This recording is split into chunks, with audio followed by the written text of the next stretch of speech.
I'd like to say hello to all of you and welcome you to the Teaching About Propaganda webinar. First, I'd like to introduce myself and point out a few things about our platform tonight to help you get the most out of our webinar experience. I know that many of us are first-time webinar users, and we'll get through this experience and not only learn a little bit about propaganda, but about using this technology as well. So I'm looking forward to sharing this experience with you this evening.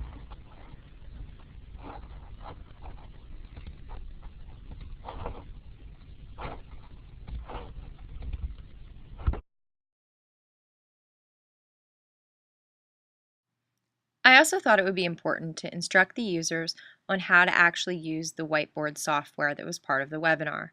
I gave them a brief guided tour, and then I projected this portion of the whiteboard tools on the screen and instructed them to select the marker and then use this marker to identify where in the United States that they lived. This task proved to be especially interesting for this webinar because we actually ended up with a user who was from overseas, which was something I was not expecting. Next, I asked users to familiarize themselves with the polling tools that we will be using later on in the program after we learned a bit more about propaganda.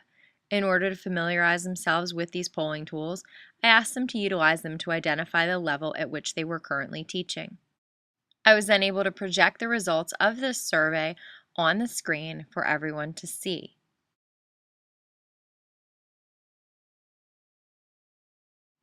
After orienting the users to the webinar software, I wanted to establish context for why we actually teach about propaganda. I asked users to think about reasons why they would teach about propaganda in their classroom, and then I shared some of my own thoughts on what rationale we could utilize for incorporating this into both English language arts and social studies curriculums.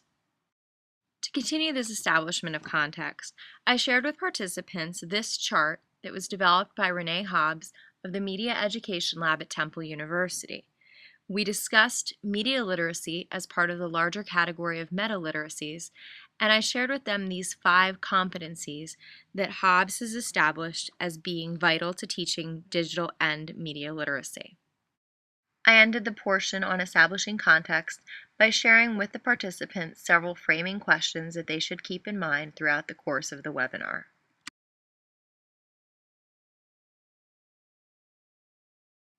To begin the content portion of the webinar, participants were asked to utilize their text tools to identify on screen what they thought of when they heard the term propaganda. As you can see, words quickly began to appear on the screen, and participants were encouraged to differentiate by using different colors or writing on various portions of the screen. I then shared with participants some of the descriptions provided by the United States Holocaust Memorial Museum as to what is propaganda. Participants were then asked to circle or highlight the particular components identified by the museum that resonated with them.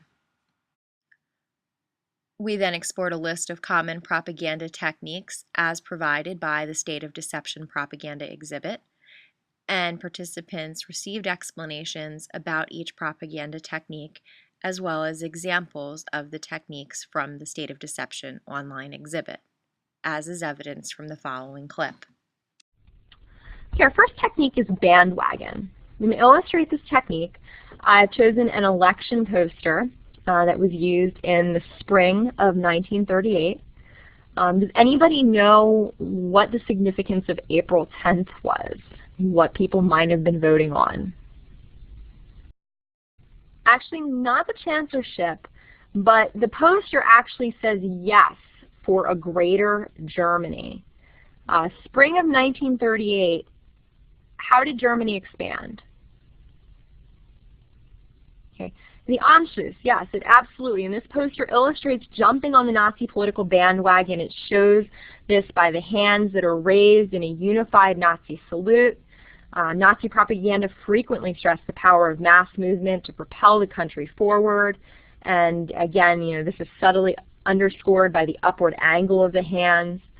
This poster typifies the propaganda strategy of using simple, confident slogans with bold graphics, and often these posters would utilize the characteristic Nazi colors of red, black, and white. So this is a little faded, but you do get the essence of simple, bold colors. This poster is from 1938. And this poster is actually available in the Artifacts Gallery, which I will show you at the conclusion of the webinar. After each technique was reviewed, participants were asked to analyze several images to test their comprehension of the material learned during the content portion. This particular image is one of 3 that was reviewed by the participants. They were asked to analyze the image and then, using the polling tools, to select which propaganda technique they felt best fit the image that was being displayed on the screen. The results were then displayed via the survey format, although some participants wanted to make more than one choice, so they chose to actually circle their second choice on the screen. We then did this for the 2 other images that were also analyzed by the participants. We concluded our review by taking a web tour of the United States Holocaust Memorial Museum's State of Deception online exhibit. Participants were specifically shown the timeline section and the artifacts gallery. Unfortunately, due to software limitations, this section of the webinar is not available for playback.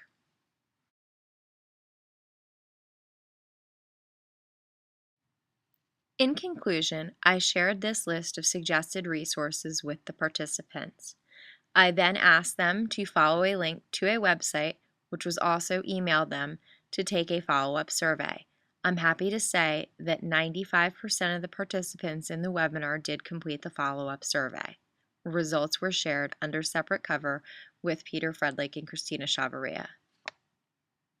This concludes the webinar overview for Jennifer L. Goss, United States Holocaust Museum Teacher Fellow, 2010-2011 year.